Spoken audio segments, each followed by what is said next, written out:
confusing. You've probably seen The Hurt Locker or some of these movies. Let's think of these as elements of warfare that are considered together with near-space vehicles and with microsatellites out in space. And Ron Sega started talking about something called emergent intelligence, hive intelligence, or swarm intelligence, which means when drones and microsatellites are operating together, the emergent intelligence of those smart weapons acting together is greater than the sum total of the weapons together.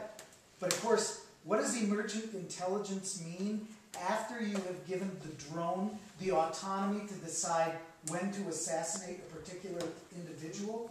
It means the decision of whether or not to assassinate that individual may no longer reside with the CIA or the Joint Special Operations Command. The swarm intelligence of these space vehicles and drones may decide on their own that it's time to take out Muhammad Akbar or whoever. That may be something. Tim Rinne is really fond of using a slogan now with opposition to strategic command to say, we have ended the feedback loop where humans are involved. We have collapsed the feedback loop to where autonomous decisions on waging war are now coming solely from machines. We are not quite at that point yet, because make no bones about it, when the escalation of drone warfare in Pakistan began, that was a conscious decision by Obama and Panetta to say, we dispense with assassination teams on the ground because we're going to assassinate specific individuals from the air with drones. And so it is no accident that the same team at Blackwater Z that had been assigned originally to work with Vice President Dick Cheney's office on assassination squads went directly to work with Joint Special Operations Command on drone management. Because they weren't actually flying the drones, they were helping to decide who got assassinated by drones. And you notice everyone was all in shock about Dick Cheney's private assassination squad. No one was very much in shock when Obama and Panetta decided to escalate drone, not just drone warfare, not just drone surveillance, but drone assassination.